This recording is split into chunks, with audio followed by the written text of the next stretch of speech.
Tilder! This is the new Zeapon 600 or 800 series slider. The 600 has 29 inches of travel, the 800 has 37 inches of travel. Costs anywhere from $290 to $530 depending on which version you get with or without a motor. Comes with tripod support arms to help with extreme slides. Is there anything drastically different from the Micro 2 slider? Nope. Do I recommend it? If you're a narrative filmmaker, do not get the motored version. The motor is only going to get in your way. If you're a time-lapser, get it with the motor. If you're a tech YouTuber, I would say just get the Micro 2 with the motor. If you want to have both, do not buy the motored version because you won't get the manual belt with it. You have to buy the manual version and then the motor separately. This is the only way you can get both. I repeat, this is the only way you can get both. Done. Roll that intro. Hey, what's going on, everybody? You're watching Too Long Didn't Read Filmmaker, where the answers comes first, the reasons come last, but we're constantly and always still learning. So today we're going to find out whether or not the new Zeapon 600 and 800 series of sliders is going to be the right solution for you and your overall filmmaking kit. And I want to thank Zeapon for sending me out the 800 version so I can provide you with my review today. Now, I have reviewed their Micro 2 slider, their very first slider that came out, and basically all the detail information is right up there. And basically, there's nothing different between the two, aside from a couple things. The core of the slider is still the same, but instead of 21 inches of slide, you get up to 37 inches of slide. That's basically it. There's really not a whole lot going on here. But I'll give you the TLDR of what's unique about this. It uses fluid dampening. So instead of it just a slider railing across a set of rails with no way to kill the momentum, fluid dampening does a really good job of that. But it doesn't do the whole flywheel thing, where once you do a slide and you let go, the flywheel still has some momentum and therefore it slowly comes to a stop. The Zeapon does not have that. It's basically fully manual. So the moment you stop pushing it, it stops and it doesn't have any sort of extra motion to go forward.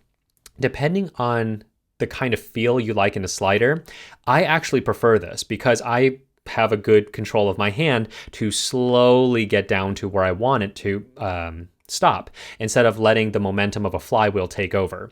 So that's basically it in terms of how the fluid dampening system is different from a traditional flywheel or just a slider on the rails. And because of this, if you did have the slider off kilter, it will basically just slowly move down from gravity and it's not going to get more and more fast. It's just going to go at a nice constant rate. So that's another good thing about the fluid dampening. Now the price range can go anywhere from $280-ish all the way up to $550 some. And basically that's just because there's two different versions. There's a 600, which basically gives you approximately a 29-inch full slide. And then you have the 800 version, which gives you up to 37-inch slide. You can either buy the manual version or you can buy it with the motor. So that's where the whole price range is, just so you know. Now, when you purchase this slider, you're going to get pretty much everything you need. You get a really awesome carrying case that not only houses the slider, the low profile mount that's already attached, but it also has these extra tripod arms. So basically, if you have a very super heavy rig, because this thing is rated up to approximately 18 pounds, if you get to the very far end of the slide on your tripod, you don't want the whole thing to tip over. So having these extra arms is definitely going to help you. The new low profile mount that comes with it is also quite awesome. There's a couple extra things that they've done to it now. On the very bottom, you now have basically a Manfrotto quick release plate just fused onto it. So that makes it much easier for you to just slide it onto your video head instead of having to swap things out. And it also gets rid of any chance of the thing twisting on you. Now, in terms of the legs that come out, they've now given you two things that you could use. You have the regular pegs, which allows you to just put it onto a table or onto a surface.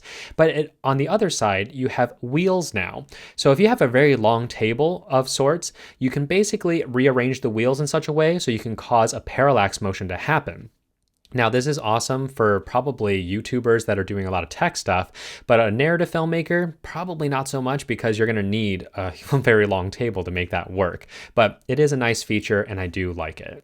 Last thing to note when you're setting up your Zeapon slider is that there are these two little additional wheels over here that's going to give you basically a little bit more of stability, but also ensure that the slider smoothly transitions to the extreme parts.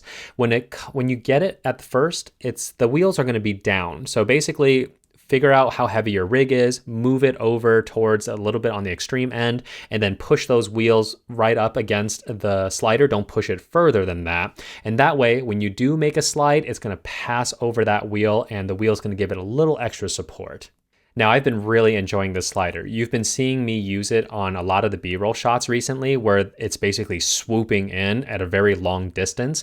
So having this 37-inch really changed the way I want to approach B-roll shots instead of just kind of doing a nice little slow, a little parallax. But now I'm really wanting to dolly in and then pan this way just to make it look like you're flying towards the product.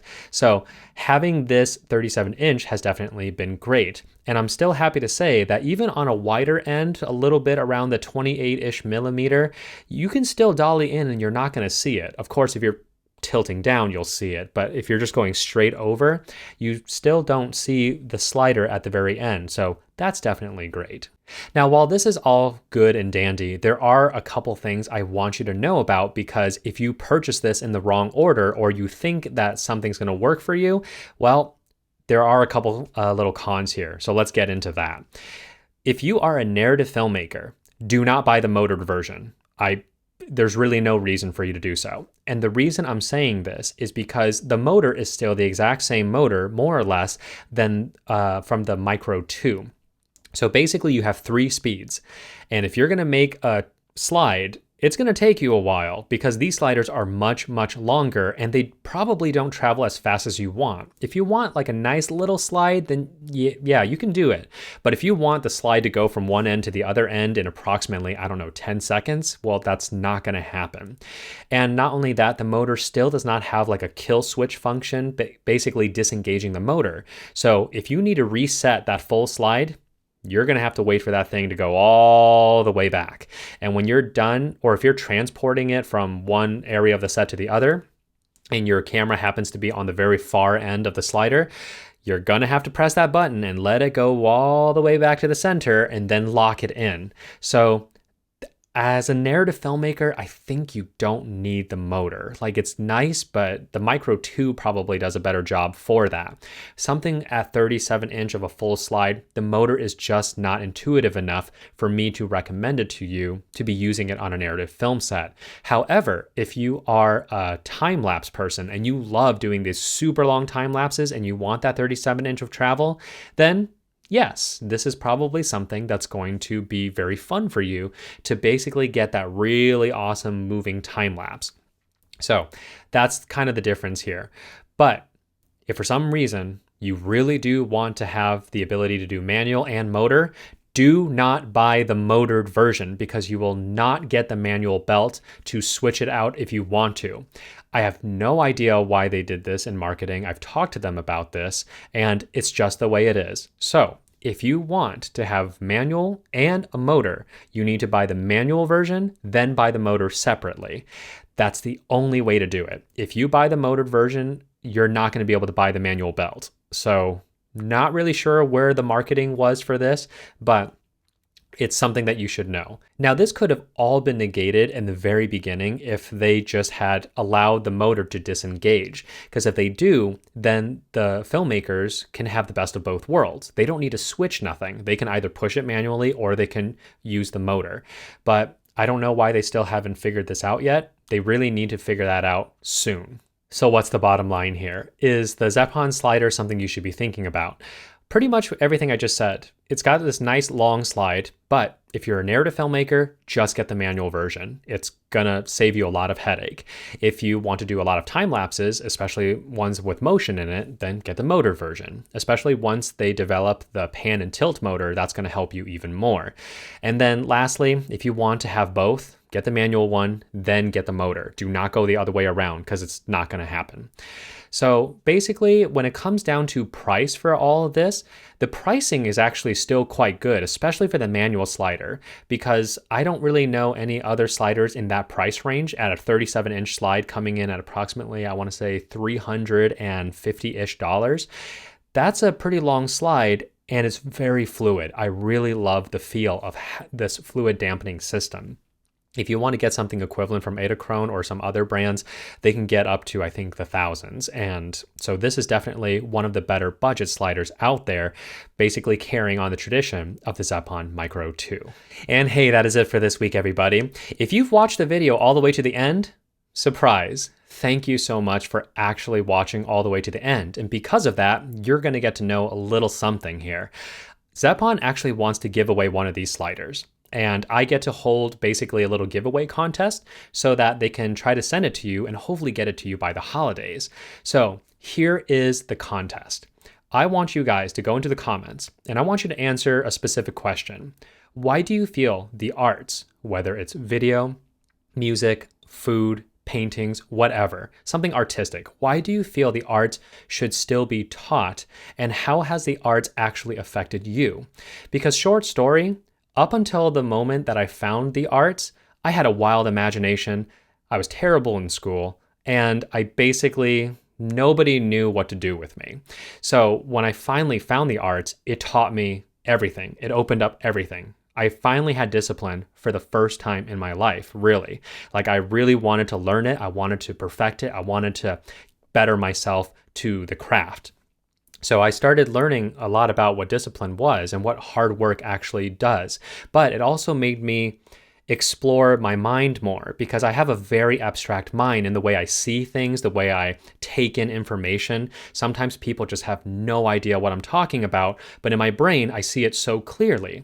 So the arts also kind of taught me how to really articulate these ideas. When I'm talking to you guys, that's what I'm basically still perfecting. I'm still trying to perfect how do I actually convey these concepts to you in a way that's going to make you understand.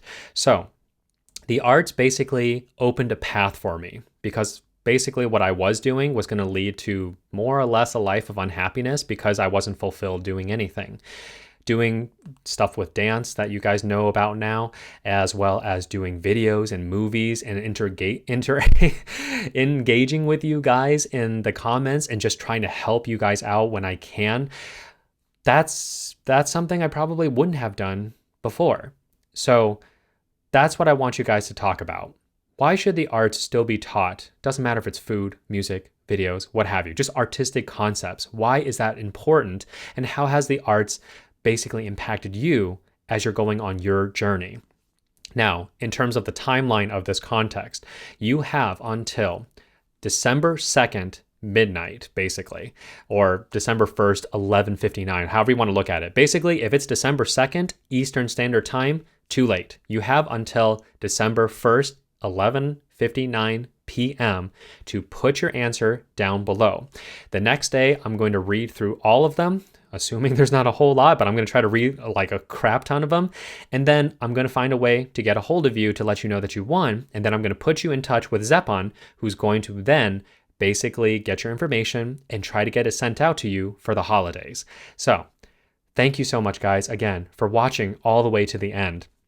And if you do want to just buy it right now, I do have some affiliate links down below. Again, it does help support the channel when I do get a commission from it. So thank you so much for using those if you've already have. And of course, if you have any questions or comments, go ahead and leave it down below. I will get to them as fast as I can. And until then, like, subscribe, and share, and I'll see you guys in the next one. And good luck.